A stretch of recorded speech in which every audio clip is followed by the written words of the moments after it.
guys, so I want to talk about the refund strategy you should use with your courses. If it's like a $5,000, $10,000 course, what I suggest is just there's a 24-hour cool-off period, and then it's just no refunds, okay? And of course, if someone is just completely pissed off and your product didn't work for them, you should refund them. You should, okay? Like, you can't build a business keeping people's money who don't want you to keep their money. You just can't. And too many people try to build course businesses like that. And they're like, why are my chargebacks? What's wrong? This is the problem. Now, let's talk about using refund strategies to actually get people to use the program. That's the point.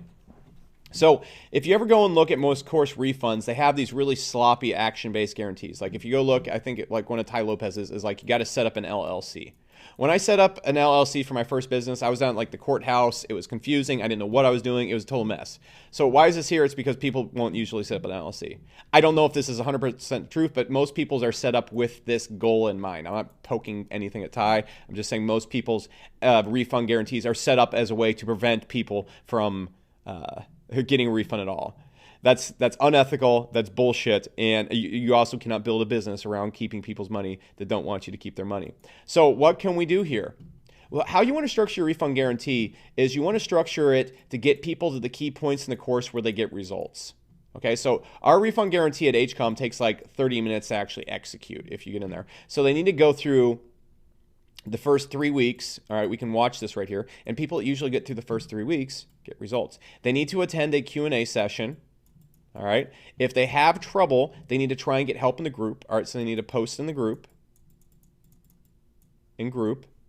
Okay. They need to at least try and run ads, and we have $100 to cover their ad spend if for some reason their ads fail.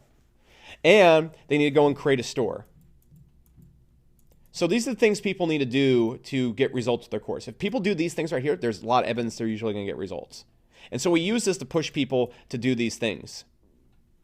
It's absolutely critical you push people to do these things. And so we use this to say, hey, look, I even state this in the Mothman section of the course, like, hey, look, here's exactly how the refund guarantee works. The reason why we have this is not to shut you out and not give you a refund. It's literally because if you do these things, you're going to get results. You're going to do results. And so also I want to talk about how we deal with these refunds as well. And I'll do that in a moment. The main point right here, though, is let's imagine here's your course. This is the beach. And the people just arrived on a boat.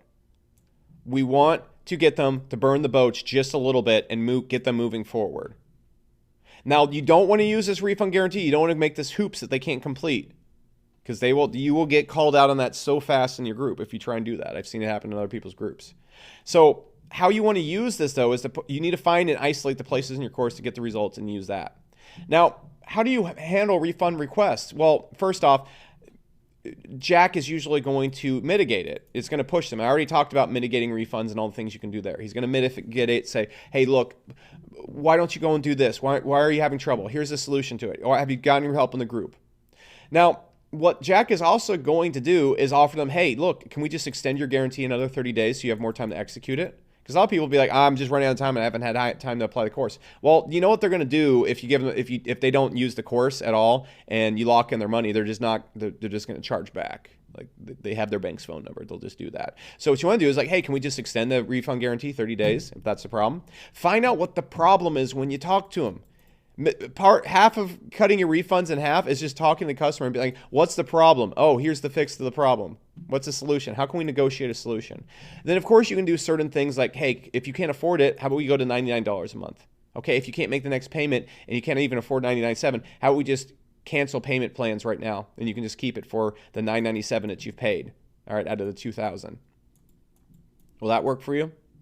And if the person is like, hey, I want to get a refund, but I don't have time to execute all the stuff you talked about. I didn't know about the refund guarantee and stuff like that. You want to be like, okay, cool. I'm going to increase it by another 15 days so you can go use the stuff right there.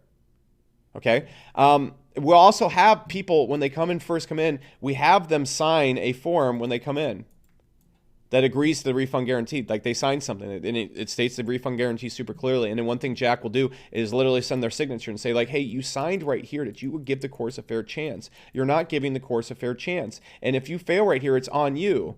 That's not really our fault. That's not really fair to us. All of our coaches are here to help you. We're here to coach you. You sign right here. How about we increase the refund guarantee by another 30 days and you actually going to give this course a fair chance?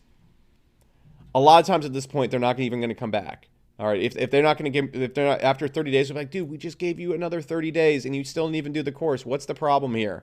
How is this our fault? Why do we have to refund? At this point, the person's usually going to just accept it and go away. But this, we've mitigated everything before this point. So much has been mitigated before we have to reject a refund outright. And I just wanted to discuss this really quickly and how you should set up your refund guarantees. This is how you should structure your refund guarantees. This is how you should set them up. Okay? So I just want to talk about this very quickly because I know I'll get questions like this in the group.